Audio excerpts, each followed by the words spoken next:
말씀은 사실 말라기는 구약 성경의 마지막 성경이죠. 우리가 잘 알고 있는 말씀인데 말라기를 흔히 11조를 강조하는 성경이다 라고만 우리가 알고 있습니다. 그런데 그 11조를 강조하게 된 배경이 무엇인지를 우리가 먼저 알 필요가 있습니다. 그래서 오늘 말씀을 통해서 우리가 함께 귀한 은혜를 나눌 때에 이 말라기서에서 이 시대를 살아가고 있는 우리에게 하시는 말씀이 무엇인지를 귀 기울여 들을 수 있는 저와 여러분 될 수 있기를 원합니다. 말라기는 구약 성경의 마지막 책이죠. 이 책이 기록된 이후에 하나님께서 400년 동안 침묵하는 시간을 가지셨습니다. 그래서 구약 성경의 마지막 메시지이자 신약 성경을 이어주는 가교적인 역할을 하는 성경이다라고 볼 수가 있습니다. 역사적인 배경을 보면 말라기 시대의 사람들은 페르시아, 그러니까 성경에서는 바사라고 나오는데 페르시아의 종속국이었습니다. 그래서 그곳에서 포로기를 보내고 나서 다시 돌아와서 어떻게 됩니까? 성전을 짓게 되죠. 그래서 스룹바벨이 성전을 짓게 됩니다. 제2성전이라고 이렇게 하는데요. 성전을 지을 그 당시였습니다. 그래서 포로로 잡혀갔다가 다시 돌아와서 성전을 지으면서 거의 한 100여 년이라는 시간이 흘렀습니다. 그런데 아직까지도 페르시아의 종된 거소에서 노임을 받지 못했고요. 아직까지도 그들의 삶이 피철했다라는 것이죠. 넉넉해지지 못했고 예전에 솔로몬의 영화를 되찾지는 못했던 시절이다라는 것이죠. 그래서 사람들은 점점점 그의 삶이 힘들어지고 경제적으로 어려우니까 그렇겠죠. 그리고 페르시아의 내야될 세금은 무거워지고 영적인 열정은 점점 더 식어갔다라는 것입니다. 그래서 신앙이 그렇게 되면 어떻게 될까요? 형식적이고 또 의무적인 행위로 전락하기 시작했다라는 것입니다. 특별히 오늘 살펴보는 우리 말라기 1장은 말라기의 서두이기도 하지만 하나님께서 우리에게 주신 엄중한 말씀이 기록되어 있습니다. 그래서 우리가 그 당시에 그 이스라엘 백성들의 영적인 어떤 침체와 도덕적인 해이만을 볼 것이 아니라 그들의 삶을 통하여서 우리 자신을 반추해 볼 수 있는 은혜가 있어야 될 줄로 믿습니다. 하나님의 이름을 멸시하고 흠 있는 제물을 드려서 오늘 하나님이 진노하시는 모습이 보여지고 있죠. 백성들은 11조 헌물을 제대로 드리지를 못했어요. 그런데 이유가 있었습니다. 왜냐하면 페르시아의 조공을 바쳐야 되는 거죠. 그러니 세금도 내야 되죠. 삶도 살아내야 되죠. 그래서 합당하게 자기 자신, 내가 이렇게 삶이 핍절하고 어려운데 어떻게 하나님 앞에 정상적인 것, 올바른 것, 온전한 것을 드릴 수 있겠나라고 자기 합리화를 하기 시작했다는 것입니다. 근데 문제는 이 자기 합리화의 백성들의 동의를 하고 먼저 앞장선 사람들이 누구냐? 당시에 제사장들이었다는 거죠. 제사장들이 백성의 상황을 너무 잘 알고 있겠죠.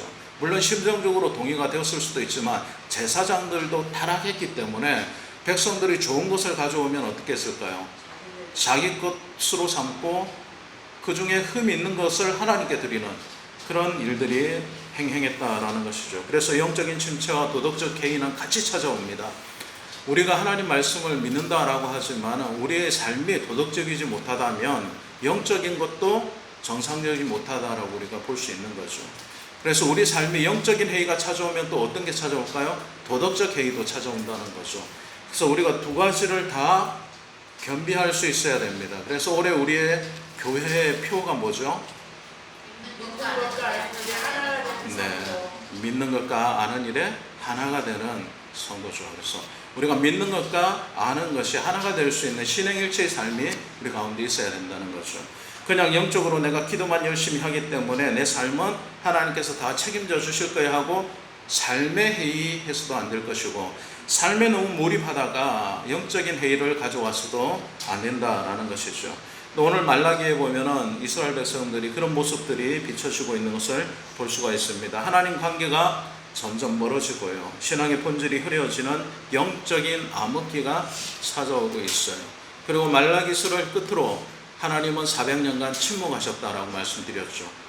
그 영적인 암흑기가 400년 동안 지속됐다라고 이렇게 볼 수가 있습니다. 이런 배경 속에서 우리가 하나님 말씀을 다시 상기해 볼 수 있기를 원합니다.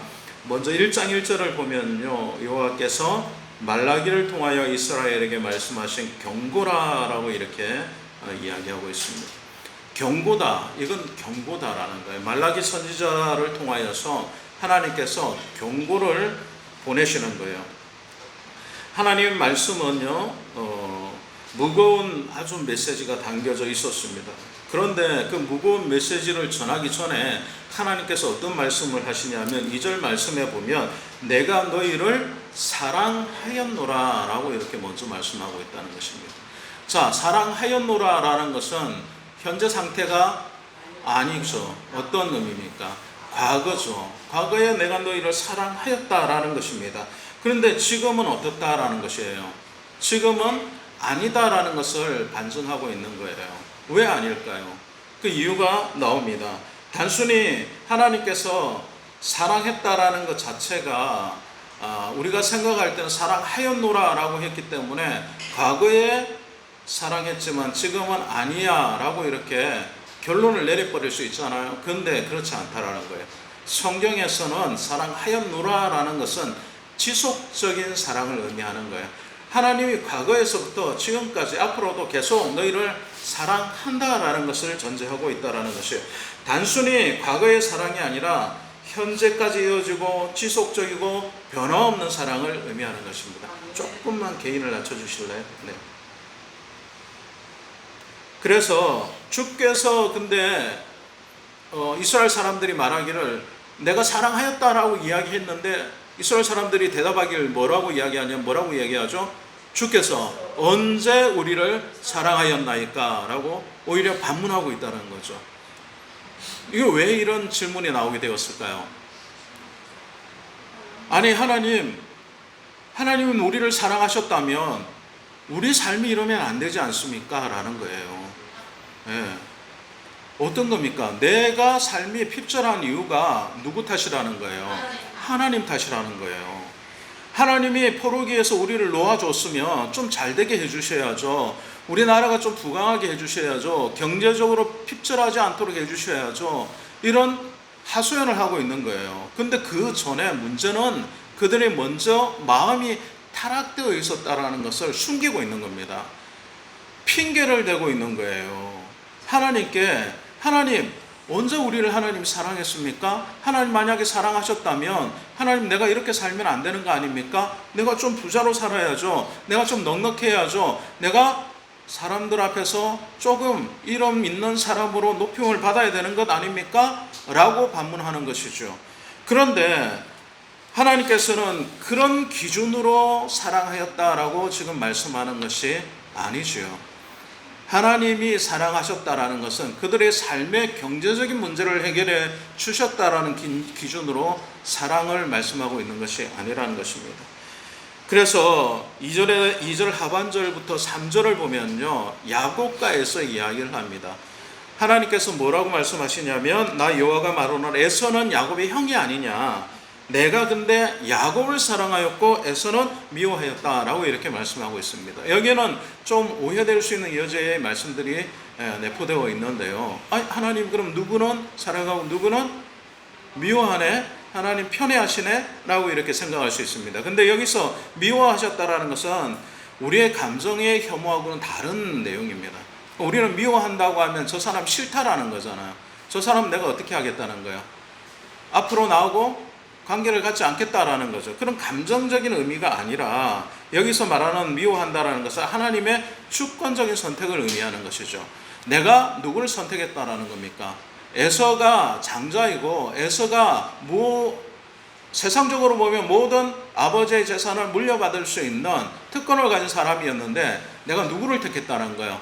그런 세상적인 기준으로 에서를 정한 것이 아니라 사자였던 야곱을 택했다라는 거예요. 근데 우리가 야곱을 너무 잘 알고 있지 않습니까? 야곱이 어떤 사람이죠? 굉장히 착한 사람이죠, 그죠? 아닙니까? 그렇죠. 아닙니다.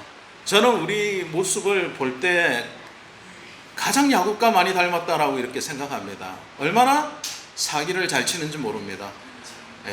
아버지도 속이고 형도 속이죠. 그렇죠? 삼촌 라반도 속이게 됩니다. 그리고 때마다 시마다 어떤 결정을 합니까? 아주 인간적인 결정을 하죠. 그래서 자기가 어떻게든 살아남으려고, 자기가 어떻게든 잘 되려고 다른 사람을 이용하고 다른 사람을 억누르고 다른 사람의 것을 가져오는데 뭐 하고 있습니까? 앞장서 있는 사람 아닙니까? 그래서 사기꾼이다라는 이름을, 별명을 가지고 있지 않습니까? 그런 야곱을 하나님께서 사랑하셨다라는 것은 우리가 생각할 때는 세상적인 기준에 맞지 않는 거예요. 그렇지 않습니까? 에서는 얼마나 헌신적이었습니까? 따지고 보면은 아버지께 사냥감을 가지고 들러나가서 맛있는 음식을 만들어서 해오기까지 수고를 했던 사람 아닙니까? 그런데 야곱이 교묘하게 아버지의 축복을 형 오기 전에 엄마와 짜고, 그때부터 치맛바람이 있었다고 제가 말씀드렸죠. 엄마와 짜고 어떻게 합니까? 아버지를 속이지 않습니까? 그리고 자신의 이익을 취하지 않습니까? 그런 야곱을 하나님께서 왜 사랑하셨을까요? 여기는 주권적인 선택이 있다라는 거예요. 그래서 구원의 계획을 에서를 통하여 이루시지 않고 야곱을 통하여 이루신 것을 오늘 본 말씀을 통하여 가르쳐주고 있다는 것입니다. 왜 이 말씀을 하실까요? 왜 이런 말씀을 하시죠? 그것은 당시의 이스라엘 백성들이 가지고 있었던 하나님의 사랑의 기준을 하나님께서 어떻게 다시 상기시키고 있는 겁니다. 내가 잘 돼야지 하나님께 사랑받고 있는 거지, 내가 형통해야지 하나님께 은혜를 받고 있는 거지, 내가 뭔가 잘 돼야지 하나님이 나를 사랑하신다는 표지라는 어떤 기준에, 하나님은 그런 형식으로 사랑하는 분이 아니라는 것을 지금 가르쳐주고 있다라는 거죠. 그래서 3절에서 4절 말씀을 보면 에돔이 항폐해질 것이다 라고 이야기하고 있습니다. 오히려 인간적으로 노력하고 애쓰던 그 에돔 족속들이 하나님으로부터 버림을 받을 것이다 라고 이야기하는 것은 우리가 생각할 때 언뜻 이해될 수 없는 부분이기도 합니다. 그러나 중요한 것은 하나님은 그런 인간적인 기준으로 사람을 선택한 것이 아니라는 것을 다시 한 번 더 우리에게 가르쳐주고 있다는 거예요. 근데 이것을 생각하면 어떻게 하나님이 그렇게 편애할 수 있지? 어떻게 차별하실 수 있지? 어떻게 하나님은 그런 사람을 사랑할 수 있지? 라고 말하지만 따지고 보면 하나님의 그런 우리가 생각할 때 편애, 하나님이 누군가를 특별히 사랑하시는 모습이 보여지는 것 때문에 우리가 지금 구원을 받은 겁니다. 우리가 그 은혜가 없었다면 우리는요 구원받을 자격조차 없는 거예요. 여러분, 우리 교회 성도들을 보면 한 분 한 분 참 귀한 분이기는 하지만은, 그러나 제가 볼 때에는 세상에 내어놓을 만큼 정말 대단한 어떤 능력이나 대단한 권력이나 대단한 명예나 대단한 직위를 가지고 계신 분은 안 계신 것 같아요. 그렇다면 하나님이 그 기준으로 여러분들 구원하시고 선택하셨다면 여러분들은 구원의 대상자가 아닌 거예요. 따지고 보면 하나님이 은혜로 야곱을 선택하신 무조건적인 선택 때문에 우리도 구원받을 수 있는 자가 되었다는 것을 우리가 알아야 된다는 거예요. 말라기서에서 이야기하는 그 하나님의 은혜는 일방적인 사랑이다라는 거예요. 어떤 우리가 생각하는 사람의 기준과 판단과 세상적인 기준으로 하나님이 그렇기 때문에 나를 사랑하셔야지, 내가 이 정도 되면 하나님의 사랑을 받는 자지 라는 기준을 무너뜨리시고, 네가 아무것도 없고 사기꾼이었고 내세울 것 없는 사람임에도 불구하고 내가 그를 사랑한 거야 라고 지금 말씀하고 있는 것이죠. 그렇기 때문에 그 사랑 때문에 우리가 하나님의 구원을 받은 자가 되었다는 것은 정말로 큰 은혜인 줄 믿으시기를 바랍니다. 5절 말씀에 보면 너희는 눈으로 보고 이르기를 여호와께서는 이스라엘 즉 밖에서도 크시다 하리라 라고 이렇게 말씀하고 있습니다. 왜 그렇습니까? 하나님의 무조건적인 사랑이 이스라엘 안에서는 통용이 되지 않았어요. 이스라엘 백성들은 하나님의 선택된 민족이라고 이야기했지만 그들은 실제로 하나님을 신뢰하지 못하고 있었던 거예요. 근데 하나님의 사랑이 어디에까지 지금 전달되고 있는 거죠? 이방 민족에게 전달되고 있는 겁니다. 그들이 말하기를 하나님이 살아계시다라고 이야기를 하는 거예요. 그러니 이스라엘 백성들이 볼 때 우리 안에서는 하나님이 우리를 사랑하는 것 같지 않은데, 하나님의 사랑이 나타나지 않는 것 같은데, 그런데 이방 사람들이 보고 하나님이 능력이 전능하신 하나님의 사랑이 너무나도 대단하시다라고 이렇게 크시다라고 표현하는 내용들을, 그런 소식들을, 그런 이야기들을 들으면서 이스라엘 백성들이 스스로 바깥에서 들려지는 이야기를 통하여서 자기 자신을 지금 보고 있다라는 것입니다. 하나님 이스라엘 안에서뿐만 아니라 온 세상에서 크신 분임을 우리는 알아야 될 줄로 믿습니다. 지역적인 분이 아니라 온 세상을 다스리고 온 세상을 주관하고 계시는 분을 우리가 믿어야 될 줄로 믿습니다. 이 믿음의 확증이 우리 가운데 있어야 합니다. 누구에게 틀어서가 아니라 우리 믿음 가운데서 드러나야 된다라는 것입니다. 먼저 이 전제를 가지고 있는 거예요. 하나님의 일방적인 사랑이 누구에게? 이스라엘 백성들에게, 특별히 야곱의 자손들에게 하나님의 사랑이 전달되었다라고 지금 이야기하고 있는 것은 그 뒤에 나오는 이스라엘 백성들의 행태 때문에 지금 이것을 전제로 깔고 있습니다. 6절에서 8절 말씀을 보면 어떤 내용이 나오냐면 제사장들의 죄악이 적나라하게 드러납니다. 6절에서 보면요, 우리 함께 읽겠습니다. 시작. 내 이름을 멸시하는 제사장들아, 나 만군의 여호와가 너희에게 이르기를 아들은 그 아버지를, 종은 그 주인을 공경하나니 내가 아버지일진데 나를 공경함이 어디 있느냐? 내가 주인일진데 나를 두려워함이 어디 있느냐 하나 너희는 이르기를 우리가 어떻게 주의 이름을 멸시하였나이까 하는도다. 멸시하다라는 말은 하찮게 여겼다라는 거예요. 하나님, 우리가 어떻게 하나님을 하찮게 여겼습니까? 그런 적 없어요 라고 이야기하고 있는 거예요. 근데 제사장들은 당시에 백성들의 지도자였습니다. 백성들의 지도자들이 하나님을 공경하는 모습, 하나님을 온전히 섬기는 모습을 먼저 보여줘야 되는 모범적인 사람들이어야 함에도 불구하고 하나님을 어떻게 여겼다는 거예요? 하찮게 여기고 멸시하였다라는 거예요. 하나님이 그것을 이야기하고 있는 것입니다. 그랬는데 이들이 뭐라고 이야기합니까? 언제 우리가 그렇게 했습니까? 라고 지금 이야기하는 거예요. 그랬더니 7절 말씀에 하나님이 구체적으로 어떻게 그들이 죄를 범했는지를 이야기하고 있습니다. 7절 말씀 함께 읽겠습니다. 시작. 너희가 내 제단에 더러운 떡을 드림이라 너희는 말하기를 주를 더럽게 하였나이까 하는도다. 이는 너희가 여호와의 식탁은 경멸히 여길 것이라 말하기 때문이다. 예. 너희가 더러운 떡을 나의 제단에 드리고도 말하기를 우리가 어떻게 주를 더럽게 하였나이까 라고 이렇게 말하고 있다는 거죠. 하나님께 드려지는 제물을 어떻게 가볍게 여겼다는 거예요. 하나님에 대한 경외감이 없이 뭘 했다는 거예요? 제물을 드렸다라는 거예요. 그리고 8절 말씀에 보면 그 구체적인 제물의 상태를 지금 말씀하고 있어요. 8절 말씀 함께 읽겠습니다. 시작.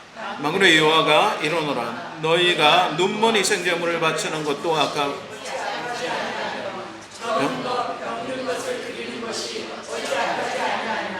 이제 그것을 너희 총독에게 드려보라. 그가 너를 기뻐하겠으며 너를 받아주겠느냐? 자, 하나님께서 뭐라고 말씀하시죠? 병든 것, 저는 것, 흠 있는 것을 가져와서 드리고도 뭐라고 한다는 거예요? 네? 이것이 악하지 않다라고 이야기하고 있다는 거예요. 이게 괜찮은 거야. 이거 지금 누가 이렇게 하고 있다는 겁니까? 제사장이 그렇게 하고 있다는 거예요. 제사장이 기준이 없을까요? 하나님 말씀을 모를까요? 율법을 몰라서 이렇게 할까요? 아니라는 거죠. 백성들이 핍절하니까 핍절함 가운데서 가져오는 제물들이 어떤 것들일까요? 흠없고 문제 있는 것들인 거예요. 그런데 이제 나중에 말씀드리겠지만 백성들이 그걸 가져오는 이유가 있었어요. 그런데 그것을 받아서 그중 나은 것은 자기가 착복하고 어떻게 했다는 거예요? 제일 안 좋은 걸 하나님께 드리면서 뭐라고 하는 거예요? 이건 악한 게 아니야 라고 합리화를 하고 있다는 거예요. 근데 하나님 뭐라고 정확하게 이야기하십니까? 야, 니네들의 세상적인 지도자인 총독에 갖다 줘봐. 그거 기뻐하겠어? 저는 것, 문제 있는 것들, 흠 있는 것들 갖다 주면 그게 마땅한 선물이라고, 마땅한 드려지는 어떤 그 제물이라고 생각을 하겠냐는 거죠. 그런데 세상 사람 앞에서도 그러지 않으면서 누구 앞에서 그러고 있다는 거예요? 하나님 앞에서 지금 그러고 있다는 거죠. 율법을 따르면 우리는 잘 알고 있죠. 하나님께 드려지는 제물들은 흠 없고 온전한 것이어야 합니다. 레위기 22장 17절에서 25절 말씀해 보면 하나님 앞에 드려지는 제물들은요, 흠 없는 것이어야 돼요. 그런데 제사장들은 눈 멀고 절고 병든 짐승을 아무렇지도 않게 하나님 앞에 와서 지금 드렸다는 거예요. 그것은 하나님의 이름을 멸시하는 행위다라고 이렇게 하나님께서 지금 말씀하고 있다는 거예요. 사랑하는 여러분, 그들이 흠 있는 제물을 드리는 것이 악하지 않다라고 스스로 합리화했다고 해서 하나님께서 그것을 받아주셨냐 하면 그렇지 않다라고. 네 삶이 힘드니까, 너희들이 지금 이런 상황이니까, 너희들이 이 정도밖에 안 되니까 내가 다 이해할게, 그러셨냐라는 거예요. 그러시지 않았다라는 거예요. 그것은 세상 지도자 앞에서도 니네들 그러지 않지 않냐라고 지적하고 계시는 거예요. 세상 사람들 앞에서는 좋은 것 바치고 좋은 것 드릴 줄 알면서 하나님 앞에서는 왜 그러냐라고 하나님께서 온전하지 못한 상태를 지금 지적하고 있다는 것이죠. 오늘 이 질문이 우리 마음속에 울려야 될 줄로 믿습니다. 우리 예배는, 우리 헌신은 어떻습니까? 혹시 하나님께 드리는 시간이 하루 중에 가장 피곤하고 남은 시간을 하나님께 드리는 것은 아닙니까? 하나님께 드리는 예물들이, 하나님께 드리는 물질들이, 하나님께 드리는 재능이 혹시 쓰고 남은 우리의 여분의 것들 아닙니까? 하나님을 섬기는 것을 혹시 번거로운 일로 여기고 있지는 않습니까? 이 모든 일들이 하나님을 멸시하는 행위다라고 성경은 분명히 기록하고 있다라는 것입니다.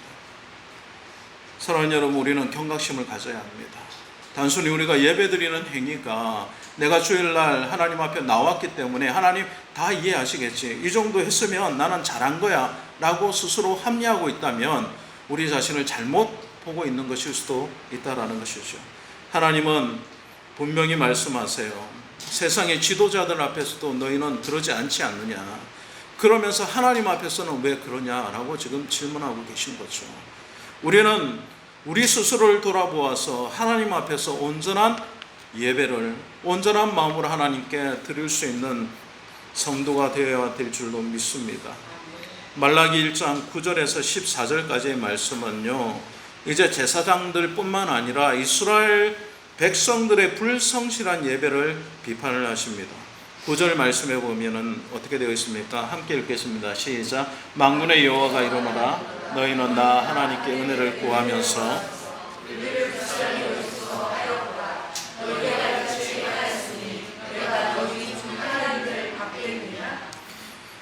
자, 하나님 앞에 드려지는 것이 흠없고 온전한 것이어야 된다는 것을 제가 말씀드렸습니다. 근데 그들이 하나님 앞에 와서 하나님, 우리 불쌍합니다, 우리 진짜 너무 힘들어요 라고 이렇게 지금 이야기하고 하나님이 이해해 주세요 라고 이렇게 말씀하고 있다는 겁니다. 그런데 하나님께서 뭐라고 말씀하십니까? 너희가 말하기를 여호와의 식탁은 더러워졌고 그 위에 있는 가물은 먹을 것도 경멸히 여김이라 하여서 내 이름을 어떻게 한다고? 더럽힌다 라고 이렇게 합니다. 12절 말씀 우리 함께 읽겠습니다. 시작. 12절. 그러나 너희는 말하기를 여호와의 식탁은 더러워졌고 그 위에 있는 과일은 곧 먹을 것은 경멸히 여길 것이라야 내 이름을 더럽히노라. 예. 그들이 흠 있는 물건을 가져와 가지고 어떻게 합니까? 하나님 앞에 불경건하게 드리면서 하나님의 제단을 더럽히고 있다는 것이에요. 그래서 하나님께서 그 불경건하고 불성실한 마음에 대한 책망을 하고 계시는 거죠.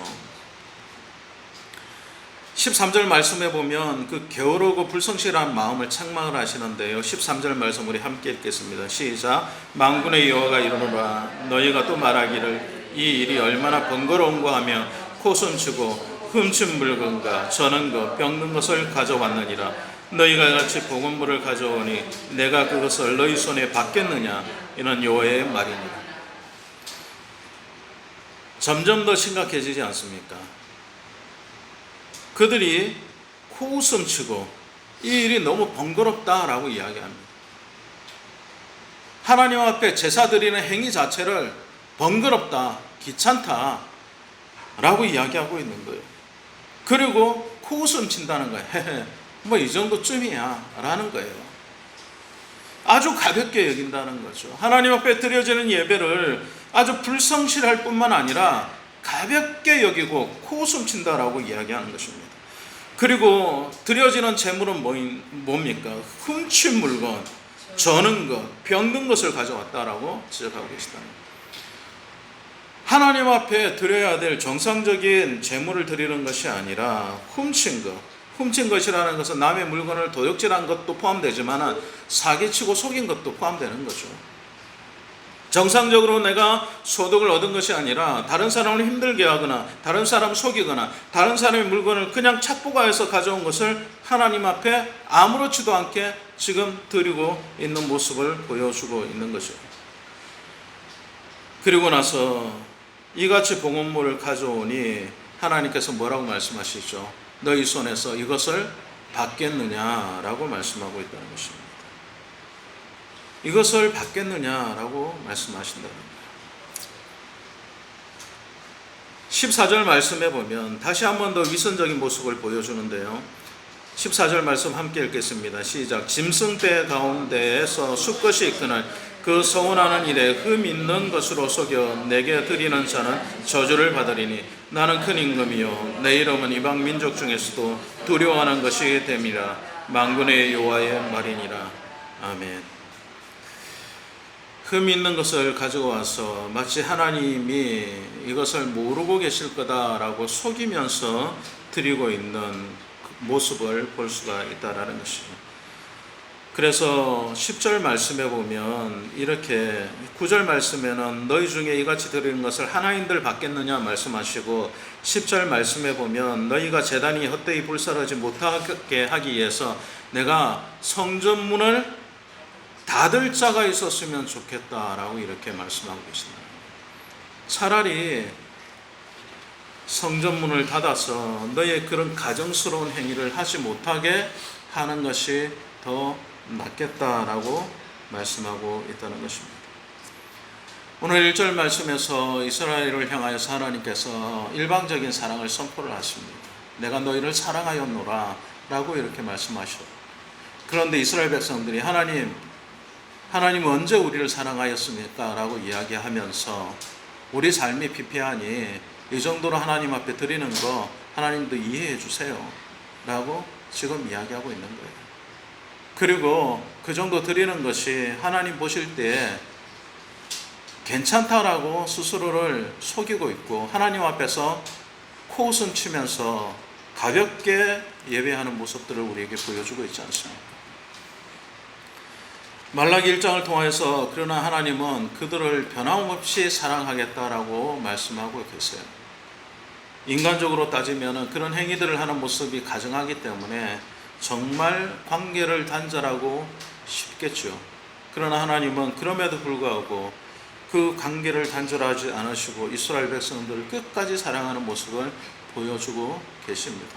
그러나 그런 가증스러운 행위를 더 이상 하지 말아라 라고 이렇게 지금 요청하고 있는 것입니다. 그런데 그 행위에 백성들뿐만 아니라 제사장들까지도 영적으로 타락하여서 그 일에 앞장서고 있는 것을 우리는 말라기서에서 볼 수가 있습니다. 세상의 문화가 발전되고 그리고 돈이 물질이 우선순위가 되면요, 하나님을 중요하게 여기는 가치가 사라지게 됩니다.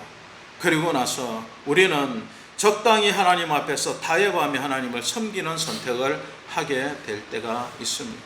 하나님, 이 정도 드리는 것 하나님 이해하셔야죠. 내 삶이 얼마나 힘든데요. 내가 이렇게 사는 것 정도도 하나님이 정말 사랑하시는 것이면 내가 이렇게 살겠습니까? 정말 나 사랑하시는 건 맞습니까? 라고 이렇게 오히려 반문하며 질문하며 그리고 뒤로는 스스로 속이고 합리화하고 있지는 않습니까? 하나님 관계에서 하나님을 향한 사랑과 경외심을 잃어버리게 되면 오늘 나오는 이스라엘 백성들과 제사장들처럼 우리는 변하게 될 것입니다. 말라기 1장은 하나님의 사랑에 대한 우리의 합당한 응답이 있어야 됨에도 불구하고 온전한 예배를 드리지 못한 그런 모습들을 우리에게 지금 고발하고 있는 것입니다. 왜 성경에 말라기서가 마지막에 기록되고 400년 동안 하나님께서 침묵하셨을까요? 그것은 이스라엘 백성들의 죄악이 너무나도 깊었기 때문이 아닐까 생각합니다. 저와 여러분들이 우리의 삶이 핍절하지요. 이스라엘 백성들도 페르시아에 조공을 바쳐야 되고 그들의 삶이 포르기에서 나온 이후로 그렇게 넉넉해지지 않았습니다. 얼마든지 자기 자신을 합리화하고 얼마든지 자기 자신을 변명할 수 있는 이유들이 있었습니다. 그러나 하나님은 하나님 앞에 온전한 마음을 지금 보여달라고 요청하고 계신 것입니다. 물질의 적고 많음이 아니라 온전한 것, 흠 없는 것, 그것을 하나님께 드릴 수 있어야 함에도 불구하고 하나님 앞에서 이스라엘 백성들은 더더군다나 제사장들은 그러지 못했다는 거죠. 스스로 합리화하고 스스로 자기 자신을 변명하면서 하나님 앞에 나는 최선을 다하고 있다라고 이야기하고 있다는 것입니다. 그런데 하나님은 그런 모습을 하나님을 멸시하는 행위다라고 말씀하고 있는 것입니다. 우리 삶에 온전한 예배가 있습니까? 우리 삶에 온전한 헌신이 있습니까? 혹시 남은 시간, 남은 물질, 적당한 것으로 하나님께 때우고 있지는 않습니까? 하나님께서 우리에게 주시는 귀한 마음이 흠 없는 것이 되어야 될 줄로 믿습니다. 그러지 못하다면 우리는 말라기에 드러나는 이스라엘 백성들의 가정스러운 모습처럼 살고 있는 것은 아닌지 모릅니다. 우리 자신을 스스로 돌아보아 겸비하고 하나님 앞에 온전한 모습으로 다시 서서 하나님을 온전히 섬기고 예배하는 저와 여러분 될 수 있기를 주님의 이름으로 간절히 축원드립니다.